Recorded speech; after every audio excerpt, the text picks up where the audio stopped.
Creepy Campfire Christmas stories up next on the Campfire.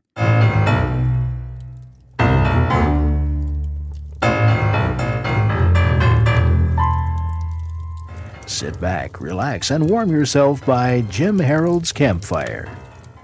Kelly is on the line from Texas, and I think she deserves some kind of award. Maybe we have to make one up, because she says she's been listening since 2013 and she's never missed a week of the Campfire, and that is remarkable. So, Kelly, you must be a glutton for punishment. No, I'm just kidding.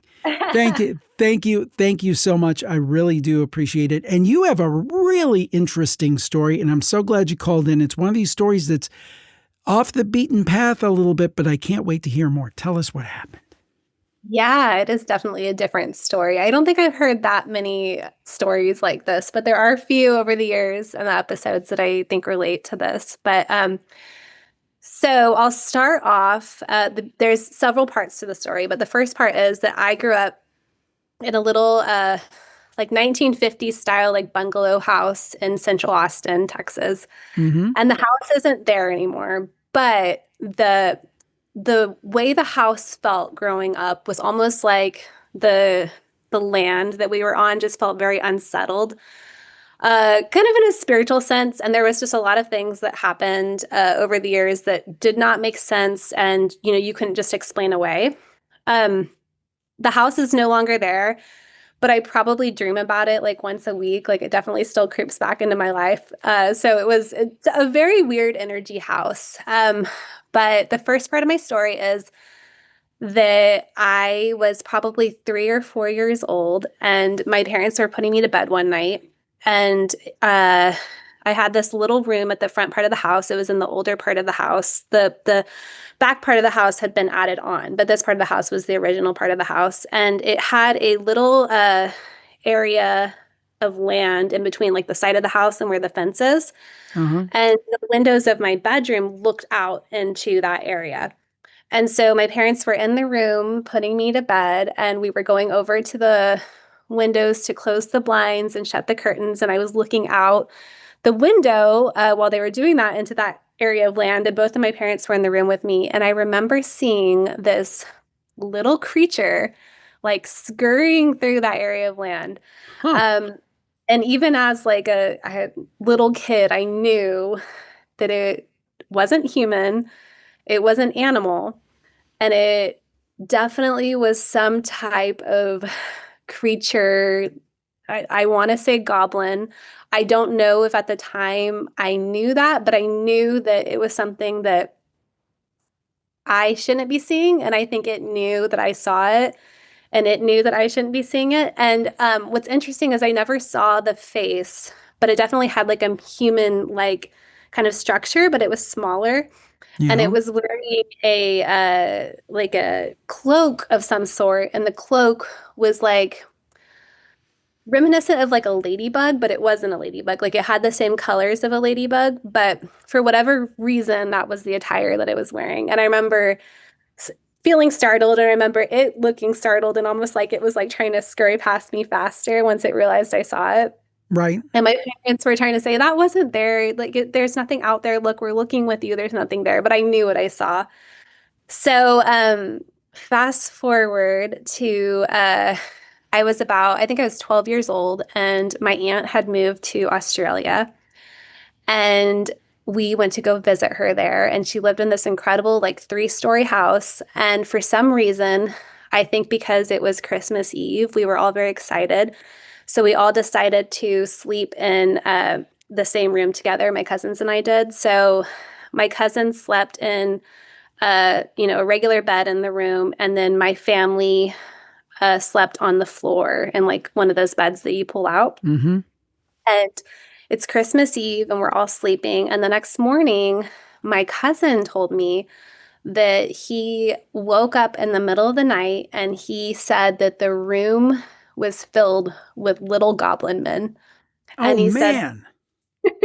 He said that they were very interested in the bed where my family and I were sleeping. They weren't interested in anything else. They were all surrounding the bed, and it was almost like they were pointing and talking to each other. And he was very clear that this was not a dream. This was not something that he was making up. I think initially we were all kind of making fun of him. And he got very angry and he was like, no, this absolutely was not a dream. I absolutely did see this. And so he said that they all looked like, kind of like, I guess, like the goblins that you saw in Harry Potter. He said they were all cloaked and they all had hoods on. But just kind of like what you would expect to see out of the media was like what he saw. Yeah. Wow. Yes. So very strange, very creepy. And I think that what scared me more was like how convinced he was that he saw that. Like there was no talking him out of it. So like it could have been, like a dream or a sleep paralysis type thing, but he was like absolutely convinced that this is what he saw. Wow. Yeah. So, and it's really interesting because I think if you look into like Christmas folklore and things like that, there's all sorts of cultures that have things that lean towards goblins and elves and fairies and things like that. So yeah, I don't know if it was because it was Christmas Eve, but that's what happened to my family. Yeah. Well, I will say this, you don't know this, but this is actually going to air on our Christmas episode because there is a Christmas tie-in for our Christmas episode. Oh, good. So thank you. Thank you so much for sharing this. We needed some Christmas stories and this fits in great. But one of my favorite, and you probably heard on the best of, is another Christmas Eve story, which we will play in this episode, the one about the staircase and the ghost and things. And it's very interesting. It's a mystical time of the year, so maybe there is very much something to that. And again, I believe that when people see these kind of creatures or things, maybe there's a trickster element. Maybe they represent something else, but I do believe they're seeing them. We talked off air about that story about the man who saw a leprechaun. We recently have the man who saw the little tiny person when he went into the treehouse, and the little person who was about like 2 inches tall went, "Oh!" But I believe people are actually seeing these things. I don't think they're imagining it. I don't think they're making it up. I think they're seeing it, and it represents something. It goes back to the folklore of the fairies and those kind of things. What it is, your guess is as good as mine, Kelly. And I have more to add to it. It gets even scarier. Okay.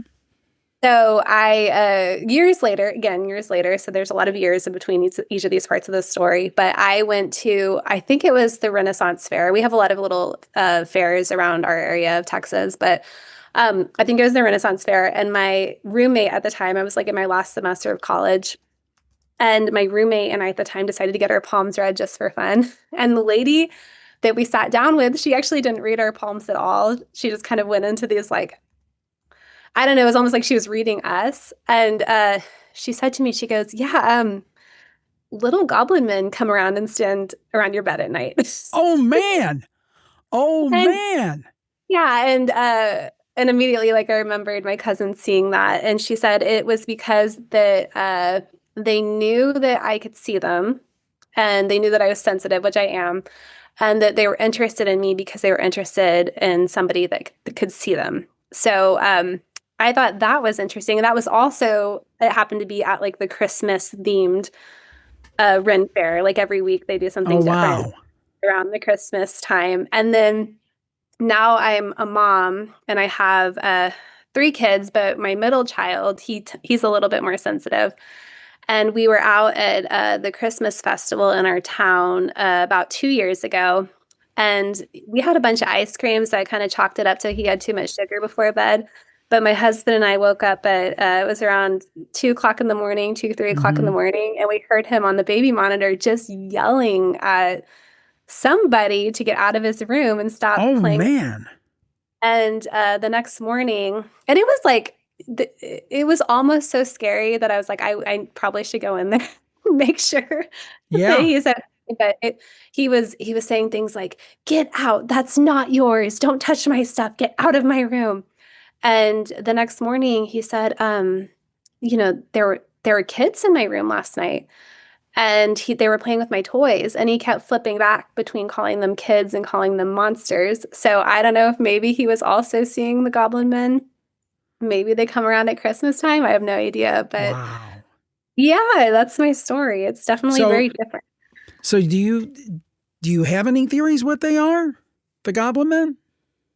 I think that, I mean, I think it's really interesting that if you go through Christmas folklore, these creatures do tend to pop up like in different cultures. My family's Polish and German, so I know that that's a huge part of Polish and German folklore.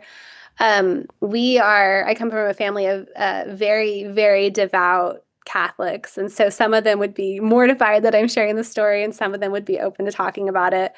But I know that there's an older person in my family that I recently found out says that they also see goblins in their house. And to them, it looks like they're just little creatures that scurry past very quickly. So I It think that sounds they're sounds like a family affair, but go ahead. I interrupted you. Sorry.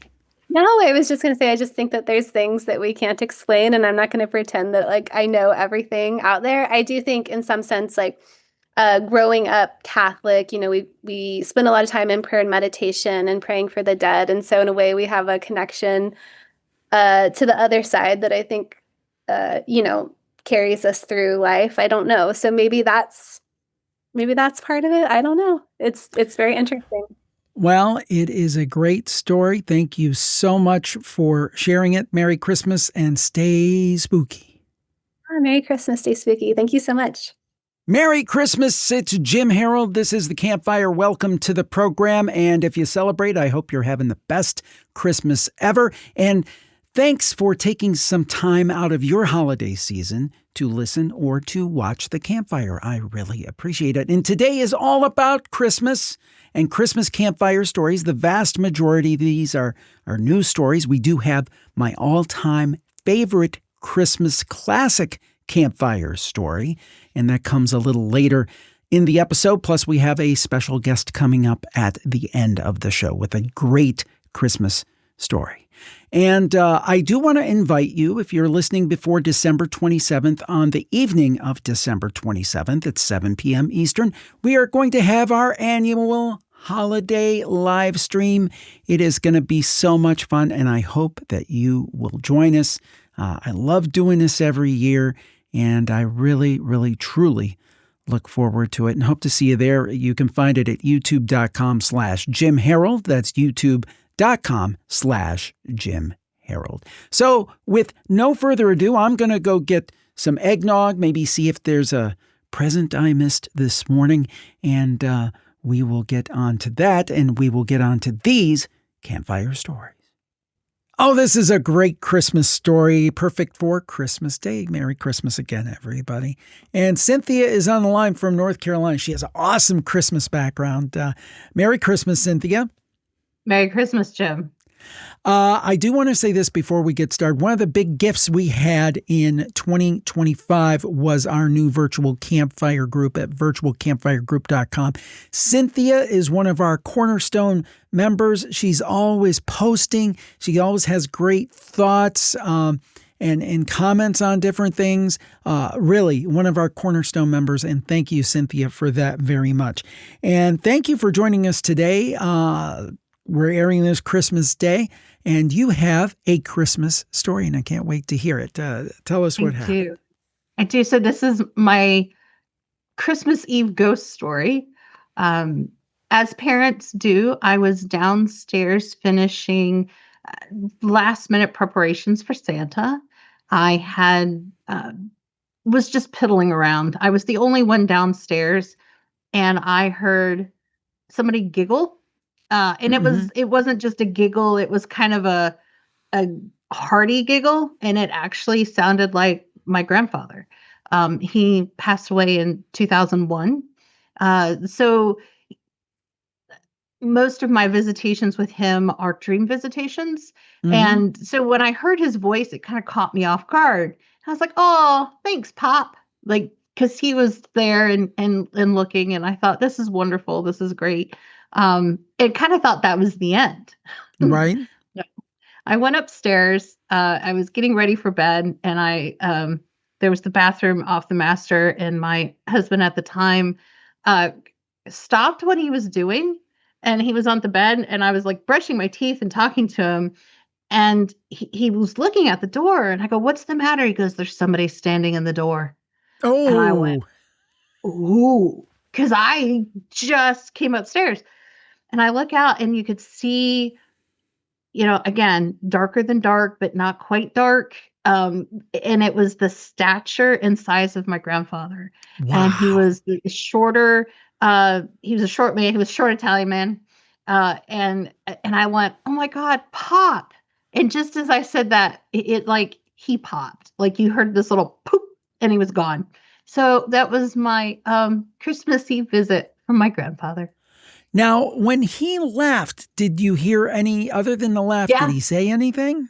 Or was it just a laugh? No, Okay. it was an audible kind of boop, like pulling a popper out of a wine bottle. Right. Sometimes it makes the same noise. Right. And that's what I heard. But he didn't say anything at that point. It was just, we could see him. Right. But in the tree, when he's by the tree, he laughed. Did he say anything? He laughed. Didn't Okay. say anything. Okay. No, he just, when he would approve of things, like he was a man of very little words, but when something touched him or was very, like he was proud of it, he would just kind of giggle, like giggle's probably the wrong word, but he just like Chuckle. Thank you. That's the right word. He would chuckle. Now, was he a Christmas person or not so much? Loved Or- Christmas. Yes. Yes. Very, very, very much. Christmas was a very magical time. It was always fun, and had a great devotion to the Blessed Virgin Mary. So Christmas was a big time.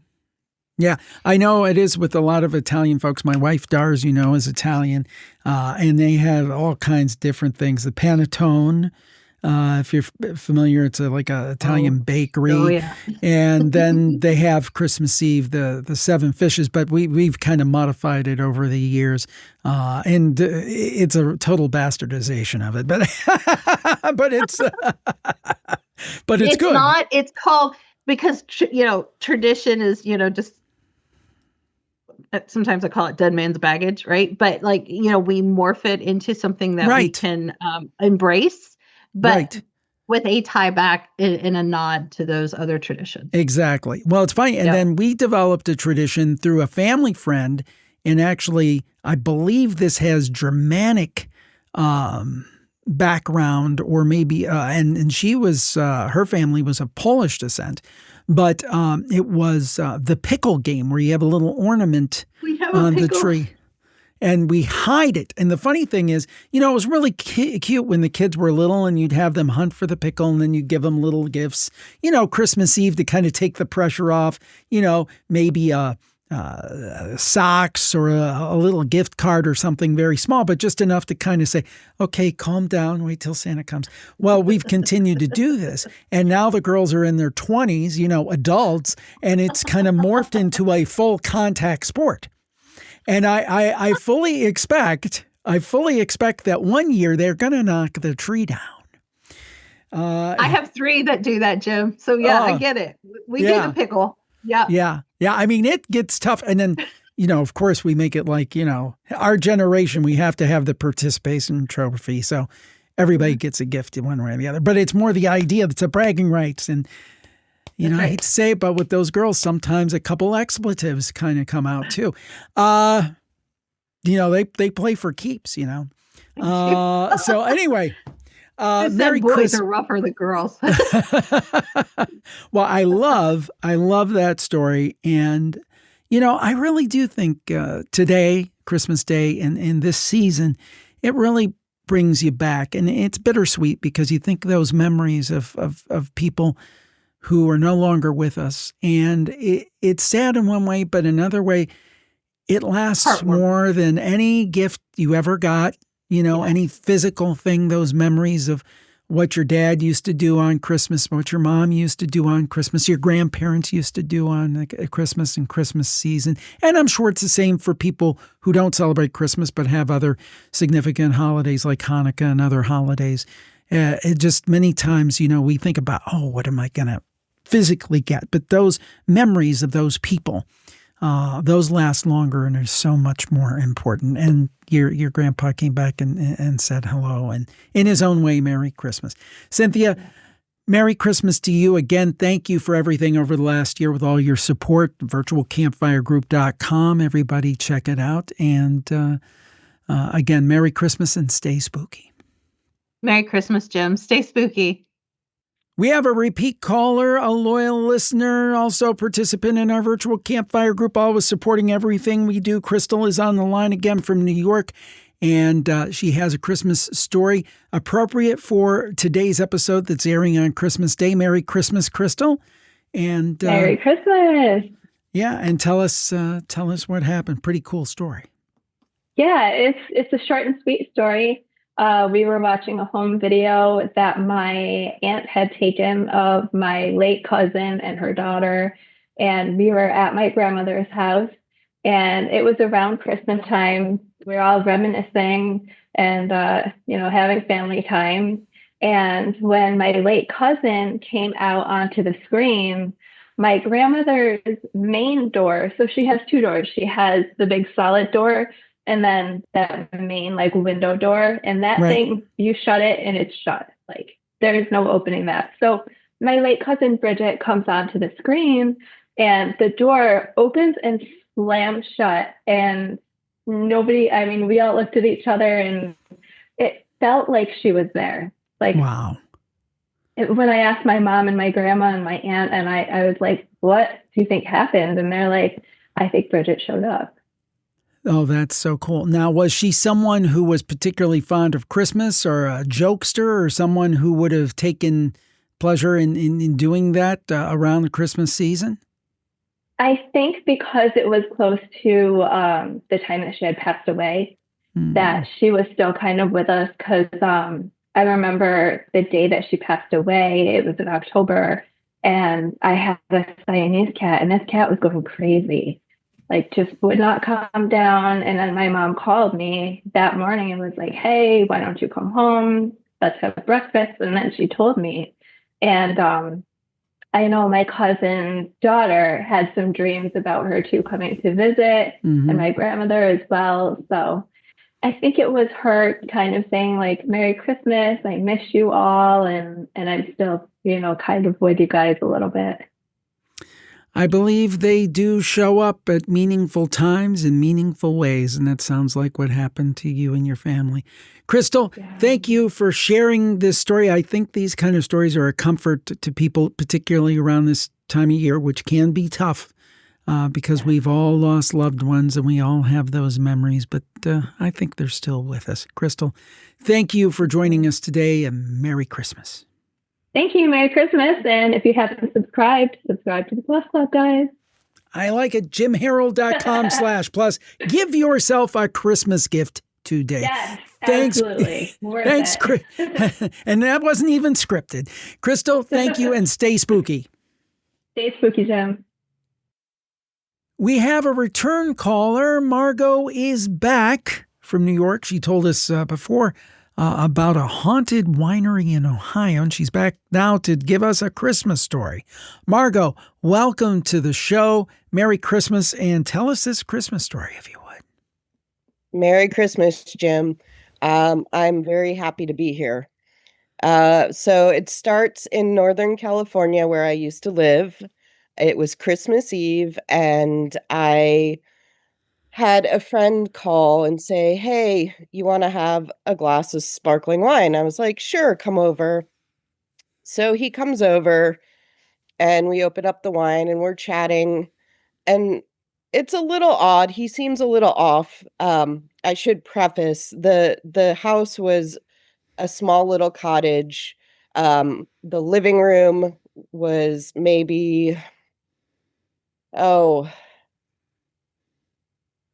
10 by 15, not very big, but kind of narrow and long. And I had my Christmas tree in one corner and the couch catty corner looking at it. And we're chatting a little bit. He's a little odd. And then he starts looking over at the Christmas tree, and he starts kind of telling the Christmas tree or the people behind the Christmas tree to, I don't want to use bad language, go F themselves. And looking over at the tree, and I'm going, what do you see? What do you see? And he's like, don't you see him? And he starts doing a gesture, the Italian kind of Mm-hmm. F gesture, and he Yes. keeps talking it to the tree. And I'm like, okay, let's turn on some music. And I go over, turn on the computer. It was a brand new computer, and it starts glitching. And I was like, oh, this is really a little odd, but okay, we're still having a okay night. And then he just gets fixated on the tree and starts telling me, don't you see, there's two of them. Don't you see that one and that? Go F yourselves. Go F yourselves. By the tree. And finally I was like, hey, I don't see him. What's going on? You're making me uncomfortable. And he just gets up and leaves. And I was like, that's very odd behavior. Extremely odd behavior. For Yeah. him. So the next couple days, I'm at a couple different holidays parties, and I had a couple friends in mental health industry. And I kind of told them what had happened, and I'm like, what? I don't know why. He just was very little off, and, you know, just kept talking to behind my tree. And they're like, oh, well, how old? Mid-20s. Oh, he could be schizophrenic. And I was Mhm. like, oh. So fast forward another 2 weeks, I still have my tree up. I'm around the corner with a friend in the kitchen telling this story to her. And I'm like, okay, he's doing this, that. And then I tell the mental health people, they think he's schizophrenic. And then there's a loud bam. And we look at each other, and I walk around the corner, and there's a picture on the ground behind the Christmas tree. Now there's 5 pictures hanging from tacks right behind the Christmas tree. January, it's cold, nothing open, and 1 picture is on the ground. I look, the tack is intact, hadn't fallen out, wasn't droopy. I just hung the picture back up, and both of us looked at each other like, maybe there is somebody back there. Yeah. I will say there were nights my bed also looked in that direction. The several years I lived there, I'd wake up in the middle of the night and be fearful of that area for some reason, and then I'd wake up and I'd be okay, but it was always a little weird. Um, so I'll fast forward to April. I went to a recommended psychic medium, and I said, my house just doesn't feel comfortable. What can I do? And she goes, well, you can do the normal things, sage, Palo Santo, um, and then do a salt perimeter. But, I think the person who built your house was a schizophrenic. So you have a schizophrenic ghost. Huh. I never ever said anything to this person. She had no backstory other than, oh, I'm a little uncomfortable in the house. What can I do? So I called it my schizophrenic ghost, I guess. So the thought is, I mean, everybody kind of said, well, maybe it's a mental issue that he had or something. Maybe, in fact, it was no mental issue at all, and he was actually seeing whatever it was that he was seeing. Yes. Yes, I completely think so. I've known 1 or 2 other schizophrenics in my life, and I just wonder if they see through the veil, see through to the other side, or have some weird, the connection, the brain picks up something, because to me it was like, wow, there's it can't be coincidence. Well, one thing that I'll say, and we've had over the years, we've had some great stories surrounding Christmas. In fact, I'm hoping to play at least one of them during today's episode. I don't know where it's going to fall. It might be before this call, it might be after. But the thing is, to me, it would seem, and I have no proof for this, this is just speculation, but it seems like hauntings or appearances of ghosts or things like that kind of tied to high emotion and those kind of things. And it could be positive emotion. It could be negative emotion or anything in between, but just lots of emotion. Like theaters are very haunted, hospitals, mental institutions, all these different kinds of places are thought of as being more haunted. But in terms of a time of year, what time of the year is most emotionally charged? There's happiness, from families being together and so forth. And then there's sadness sometimes for many people. So if you think about a time of the year that might be more tending to be haunted, I would think that would be Christmas time. So maybe that was part of it too. Margot, thank you so much for sharing your story. Again, Merry Christmas and stay spooky. Thank you. Stay spooky, Jim.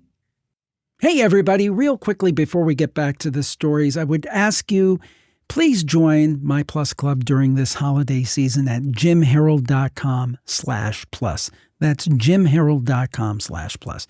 Now, we have great money-saving deals for both monthly and yearly members. For example, yearly members can save $30 off of their first year with our direct version. So please check that out. Now, 2025, it's been a promising year. It's been a year of growth. We really got into video in a big way. We made progress, but it came with a lot of challenges, a lot of behind-the-scenes stuff that you don't necessarily know. And we're a little worried there for a little bit, but things have worked out. One of the biggest challenges and opportunities was launching our virtual campfire group community. And that has been great, but it was very expensive. It was a major investment in time and money. And as we look forward to 2026, we're going to be making some big changes. And the show's still going to come out the same as ever, but we're making some changes to our business model, and I'll explain more next year. But it comes with some uncertainty. So we're really relying on our Plus Club members to sustain us during this time. And if you want to help us keep producing Campfire and everything else at the level that you've come to enjoy, the best way is becoming a Plus Club member. So I kind of explain what that does for us, but I want to explain what it does for you. When you join, you get more than 2,700 episodes not on the free feeds. Again, 2,700 episodes not on the free feeds. And that includes every Campfire going all the way back to 2009. That in and of itself is over 700 episodes. And with the Plus Club, you can listen on Spotify, Apple Podcasts, and many other podcast apps. And then we're doing these remastered episodes of Campfire, for example, where we kind of clean it up audio-wise, the very early ones, and we take out external ads, and we're adding that into the Plus Club, which we've done this year, and people are really enjoying it. So we hope that you will join us at jimharold.com/plus. That's jimharold.com/plus. Thank you so much for all of your support. Thanks to all of our Plus Club members for their support, because we couldn't do what we do without them. Stay spooky and happy holidays. And now on to another great campfire story. Jim here again. I wanted to intro these couple of stories to kind of explain. The first story is a newer story, but the reason we put it in the campfire episode is because it talks about one of our most beloved actors from one of our most beloved Christmas movies, and I thought it would fit. And then after that, we have one of my favorite Christmas classics. It goes back all the way to 2011. It is my favorite campfire Christmas story we've ever had. So stay tuned for that. And at the end, I'm going to have a very special guest telling their Christmas campfire story. So stay tuned for all of that. And here we go. Sarah is on the line from Wisconsin. She is a return caller, and we're so glad to have her back on the show. And she's going to talk to us about a dream. It started off funny, and then it turned horrifying. Sarah, welcome to the show. Welcome back, I should say. You had that very touching story about your brother a while back. Tell us about this horrifying dream that started out kind of hilariously. Yeah, it did. One thing I just want to say first is I have really colorful, very active dreams, but I rarely remember them. When I wake up in the morning and I try, they disappear like fog with the sun coming up. So there's only really 3 dreams that I remember, and this is one of them. I was walking down a residential street. It was a neighborhood like out of the 70s or 80s. It was wide street, ranch style houses, big lawns, attached garages. And I was walking with a man, and I thought he was my husband, and we're walking, and I look at him, and the man is Jimmy Stewart. And it's like, and That I'm great actor, thinking, yeah. yes, and I'm thinking, oh, this is fun. I'm in a movie. and Do you see the and we're moon just over there, Sarah? I'll get the moon for you. I can't do Jimmy Stewart. But anyway, go ahead. yeah, and I mean, it was like I knew 2 different things, that Jimmy was my husband, and that I we were looking for a lady. We were looking for a lady in a church. And the next scene is we are walking into this church. We're walking down a short hallway. There's a door open, and Jimmy steps right into the door, and I'm right in the doorway. And this woman is sitting there, and she's got the nicest smile on her face, and she hands Jimmy this box, and it's like 12 by 14 box. And Uh-huh. then the next thing I know, we're back out on the street, we're on a different road. And there's 2 things I know. One is that that lady can turn into anyone she wants to. And secondly, is we need to find a way out of town because somebody is looking for us. And Huh. evidently that wasn't good. And then Jimmy hands me the box, and I open the box, and inside are these ladies' antique shoes. They're like the kind of leather shoes where they used to have to use the buttonhole to Yeah. fasten them. And Yeah. and they're just very old, and they're kind of turning up at the toes. And I just have like a second to register all this. And then something comes out of the boots and attacks me. It Oh, God. attacks my soul. Yes, it was horrifying. And I started praying the Our Father right away. And I was praying it so loud that I woke myself up, and I was saying it out loud. Hmm. But waking up didn't help. I still had that feeling that I was being attacked by a demon. And so I kept saying Our Father. I kept saying it like a litany. As soon as said amen, I would just start right over again. And being the middle of the night, I had to get up and use the bathroom, but I kept praying the whole time, and I got back to bed. By the time I got back to bed, I could feel that it was lessening, but it was still there. So I kept praying. I kept praying until it finally it let go. Hmm. And then I was able to go back to sleep, but I kept praying. Even going back to sleep, it was like my protection for whatever this was. So, do you feel beyond being just kind of a terrifying dream, that there was a spiritual component to this, that it wasn't just being frightened from a dream? You felt spiritually attacked. Is that right? I did, yes. In fact, the next day, it was a Wednesday, and I went to daily mass, and I talked to my priest about it afterwards because that's how upset I was. I mean, this was so real. And he he's told me that the lady was the Virgin Mary. Huh. And yeah, that was like, well, it to me they didn't really seem to go together. And yet when I thought about her and our short interaction with her, she was very nice. She was very kind. She had a very kind smile. And, you know, it's taken me, this was about a year and a half ago I had this dream. And now I think I finally understand it. I think she was telling me that there were things of this world that if you put too much stock in material things, and I mean to a fantastic degree, that it can actually harm you. And but I know that, whatever it was that attacked me, it was very serious. It was there. Well, I'm glad that you're okay. I'm glad that you're okay. And again, I do think people can be spiritually attacked. I do think that is a thing. Yes. I believe that when you're talking about the supernatural and the paranormal, there's good, there's bad, there's happy, there's sad. It's just like a mirror of our everyday world.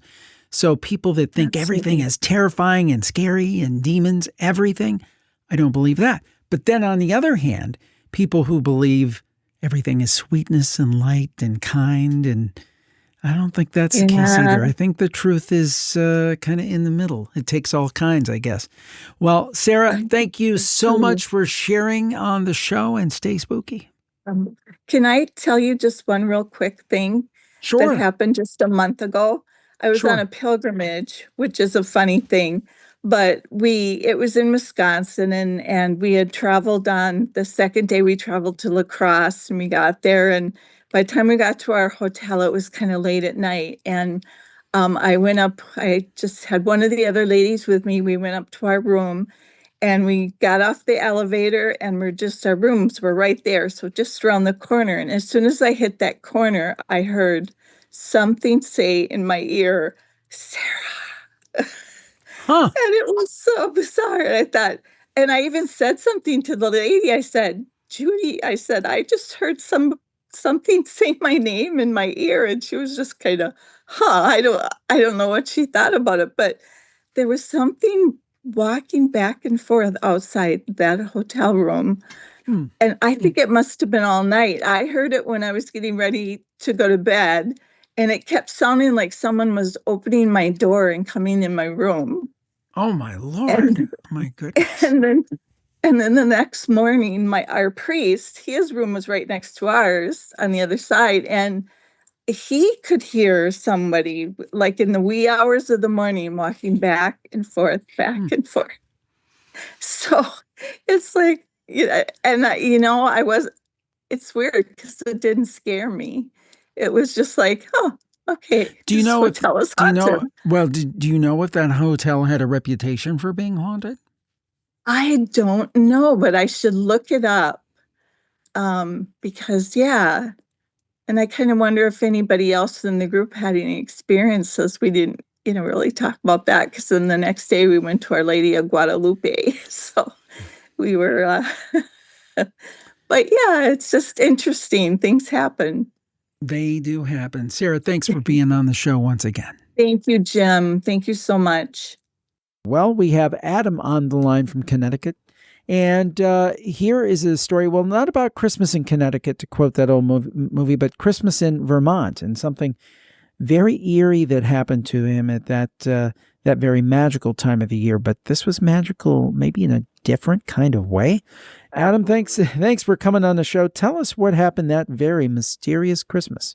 Absolutely, and thanks, Jim, for having me on the show. It's a pleasure. I'm a big fan of yours and everything you do. Well, thank you. You're welcome. Basically, a couple of years ago, my family had rented out a big house in Vermont for Christmas, and my father's side of the family is kind of scattered throughout the East Coast, up and down to Florida, so we don't really get to see each other that often. So we all went up to Vermont one year for this Christmas, and it was a really old house. It was kind of creepy, and we were there for about 5 days, and throughout the 5 days, some weird things were happening. There were some, servants working there and everything, and they would kind of tell us some stories about, the house possibly being haunted. And so, long story short, basically, we get to Christmas Eve, and when we got there, actually, me and my brother, we didn't have kind of our own room to stay in. Everybody, they with kids and everything, they all kind of got the first pick of the room. So we were kind of just sitting on couches sleeping on couches and everything. And we'd sleep in different areas of the house. But Christmas Eve, we decided to sleep actually down in the main living area next to the Christmas tree and everything, and whatever.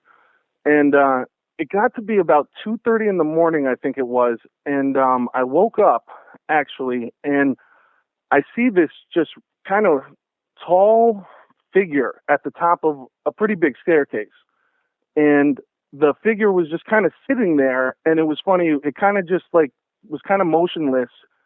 And at first I wasn't sure. I thought maybe someone had gotten up to go to the bathroom or, even possibly sleepwalking for all I knew. And, or Santa Claus. Exactly. Yep. That was definitely a possibility. So I remember thinking, it was kind of like just the silhouette of the figure that I saw. I couldn't make out kind of any facial features or anything like that. I remember thinking to myself, though, that it almost looked like it was wearing kind of like a tuxedo or something like that. Huh. Yeah, it was very strange. And it started walking down the stairs. And I remember one of the first things I thought when it started walking down the stairs was how weird and strange it looked like when it was walking. It was the best way I could really describe it was kind of almost like it was like a puppet on a string in a way. Right. It was very just unnatural kind of. And I remember actually, even like I said, I had just woken up, and at first I thought, I was kind of like dreaming, and I actually kind of, rubbed my eyes a little bit and, just to make sure I was, conscious, you know what I mean? Cause this was kind of weird. And like I said, at first I didn't think it was anything supernatural. I thought it was just someone, in the house.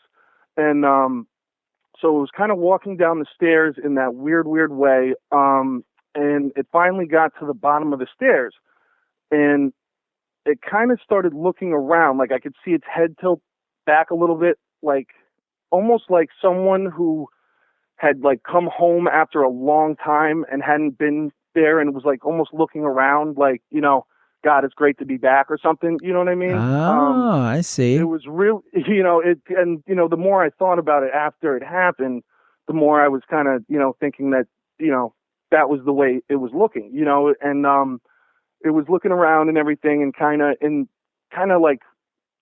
moving back and forth in kind of a weird wavy way still. And, at this point I'm starting to get a little freaked out because I'm not sure exactly what's going on. You know what I mean? Right. And then all of a sudden, and this completely caught me off guard. I heard in a very weird, deep male's voice, it said, "Oh my love, what a mirror image we are." And I'll never forget. It was that. Yeah, I just got chills. Yeah, me too. Literally. When I was just thinking about it, Who was it? Who was it saying this to? That's the thing. It wasn't like, at this point, it was still kind of like, kind of almost like bobbing back and forth almost, and kind of looking around. And it didn't seem to direct that to anybody in particular, which was the weird thing too. And, I've obviously gone over it in my head 1,000 times, and I am, it was very clear. And the way that it sounded when, this thing said it, it almost was like someone saying it in like a cave. It was kind of like a weird, like echoey type thing. Yeah. Yeah, it was very strange. I'd never really experienced anything like that.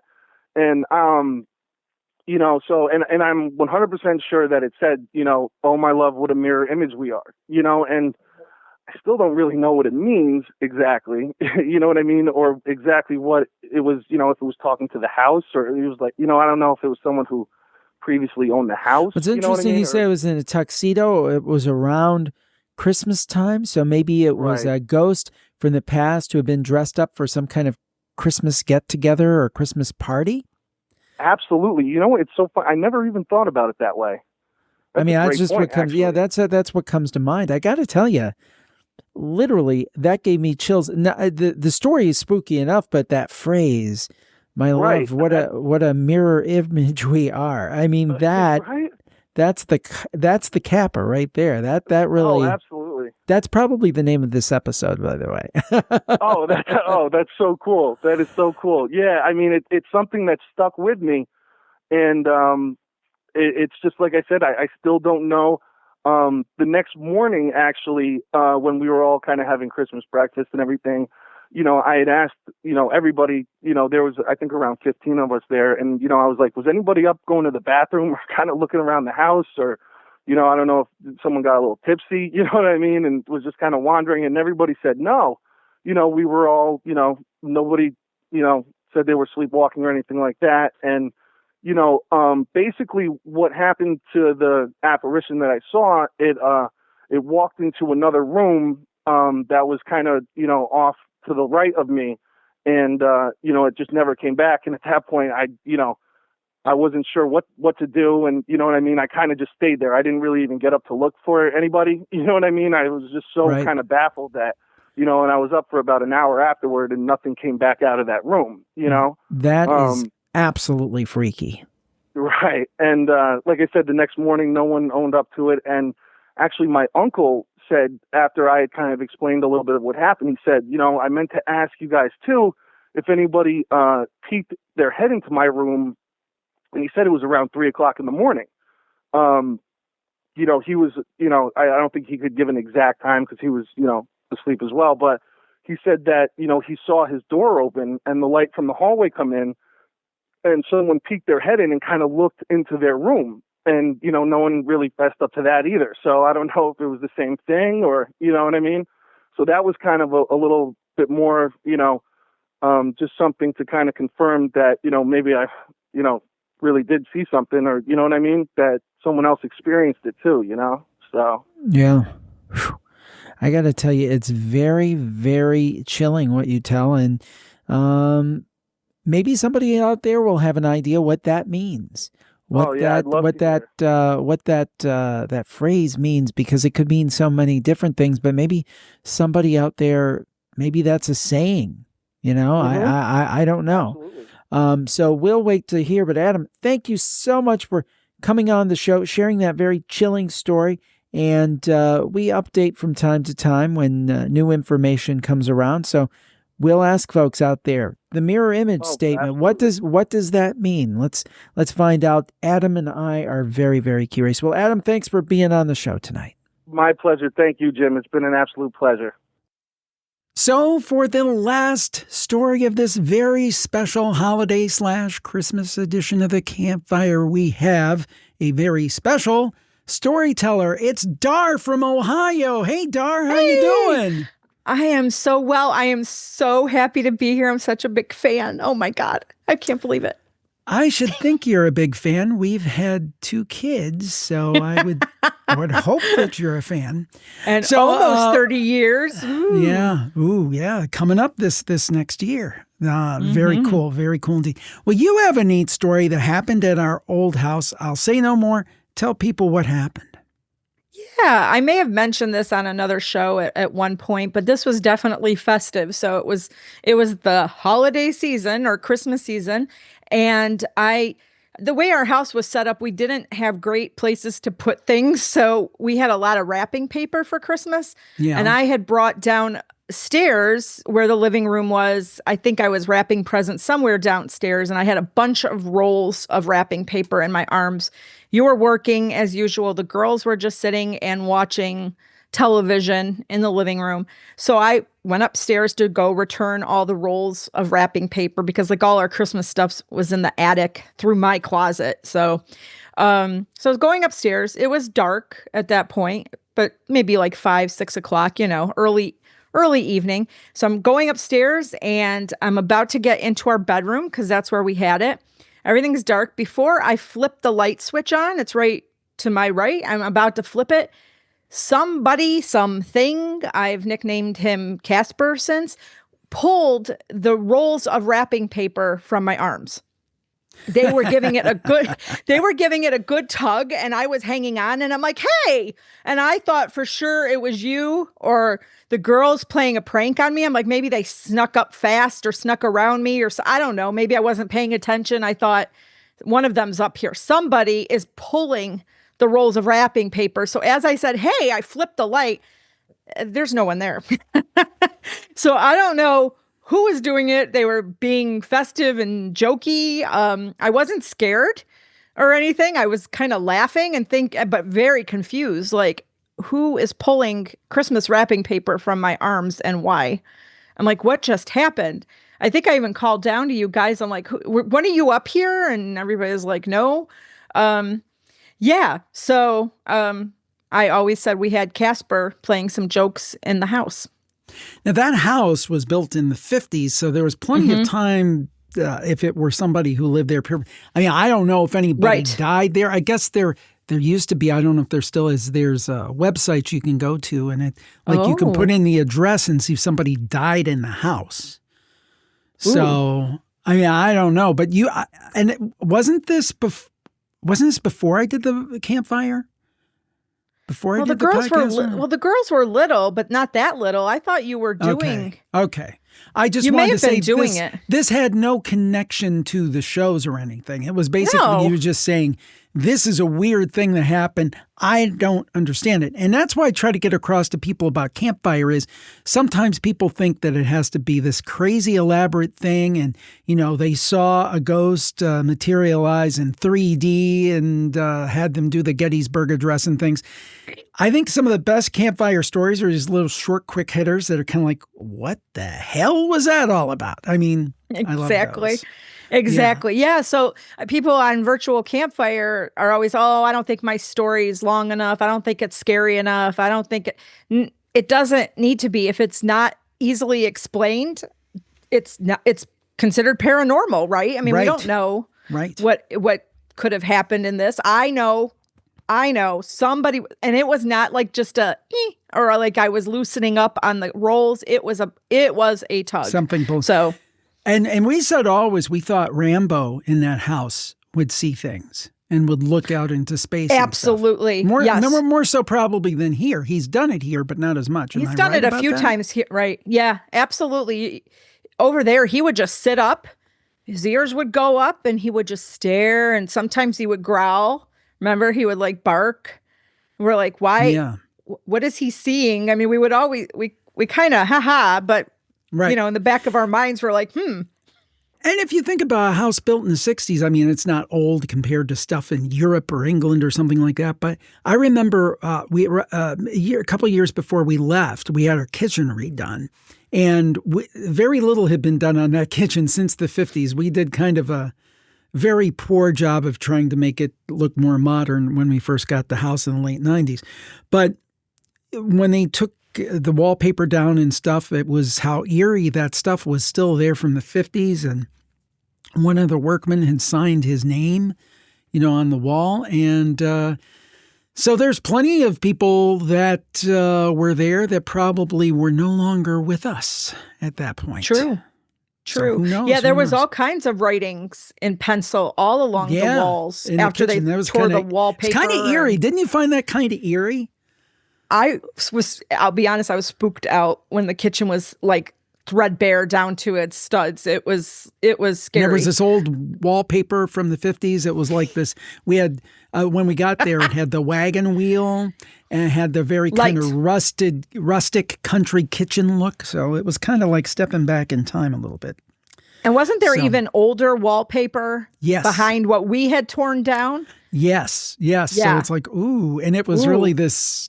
It was just very 50s, man. It was like we are back in the 50s. It was kind of weird. Creepy. Hey, we could have had like ghost tours there. No, in that kitchen. Maybe it was all if I was recording the campfire at that time, maybe it was all that coming in. I do wonder about that, but I've never felt that. I've never felt any kind of oppressive presence or anything like that. Well, as we wrap up today, a few things. Now, you mentioned the virtual campfire. If people are not familiar with that, that is our new community replacing the Facebook group, virtualcampfiregroup.com. I have to be honest, Dar is probably more active on it than I am. She is great on there, talking with folks, interacting with folks. People are on there sharing their stories, their thoughts on the different shows. Just a really friendly community of, at this point, thousands of people. It doesn't cost you a penny we invite you to join virtualcampfiregroup.com. Do you want to say anything about it? Well, yeah, it's a very supportive community. I feel everybody's so kind and so sweet to each other and really listening and offering, maybe their advice or just saying, wow, that's a cool story. I'm on there because I'm not on regular social media. I hate normal social media. I feel it's kind of predatory and it's kind of braggy, and this community is not. And that's what I really like about it, is just everybody being able to openly discuss their feelings and being welcomed and not being judged, which I really like. So I do too. I think it's fantastic. The other thing I think is fantastic, and I don't do a good enough job of promoting this. And next year, my resolution is to communicate with y'all about things going on, our different shows and different things, because I feel like we don't get those messages out enough. And there's some changes coming up we'll tell you about next year that will allow us to do more of that, which is kind of cool.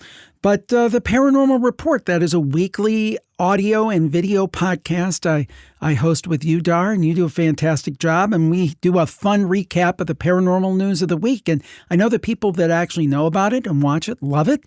But again, I've dropped the ball on not promoting it more. The Paranormal Report. What are your thoughts on that show? Well, it's hard for you, hon. You've got a lot to promote. There's a lot going on in the spooky studio. So, but I love doing that show with you. I have learned so much because if you're not familiar, I've not been real big in the paranormal world. I would just let Jim do his thing all these years. And then I started working for him, and then we started doing this show, and boy, have I learned a lot. So I feel like I bring a different viewpoint just from I don't know, innocent bystander. No, I mean, what I'm saying? But I mean, you're more of an outsider looking at this, how you would react to it in a quote, normal person other than me. So because I've been doing these shows for 20 years, so you're bound to you get maybe more jaded. You get more set in your ways and your thoughts, and you can't see that outsider's perspective, and you can still see that, which I think is kind of cool. Cool. Yeah, I can. But I'm starting to believe, and I've always believed in, a lot of this stuff. That's kind of, if you remember how we even had class together, I was doing your biorhythms. So, and looking up astrology and horoscopes and, so I was always kind of in it tangentially, but not as immersed as I am now. No. And it's interesting because you'll be like, oh, did you see the latest story on, this new UFO documentary or whatever? You get excited about it. I love that. So it's a privilege to do it with you. You do a great job. Same. You're great on camera, and people are really loving it. So check it out, The Paranormal Report, wherever you watch or listen to this program. And then the last thing, two important things. One is, and I'll share on the actual show how this came about, but we're going to be doing a Valentine's Campfire special. So now submissions, as we release this on December 25th, they're not open now, correct? Correct. They are not open on December 25th. That's up to you, boss. They're not open because we want to take some time off. I just do what you tell me to do, babe. But they will be open shortly after the beginning of the year.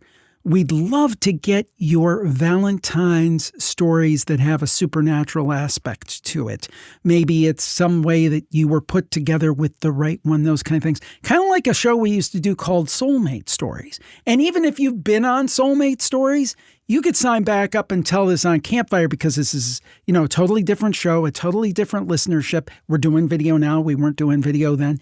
So even if you were on Soulmate Stories and told your story, we'd love for you to sign up, just like we did today with the Christmas stories.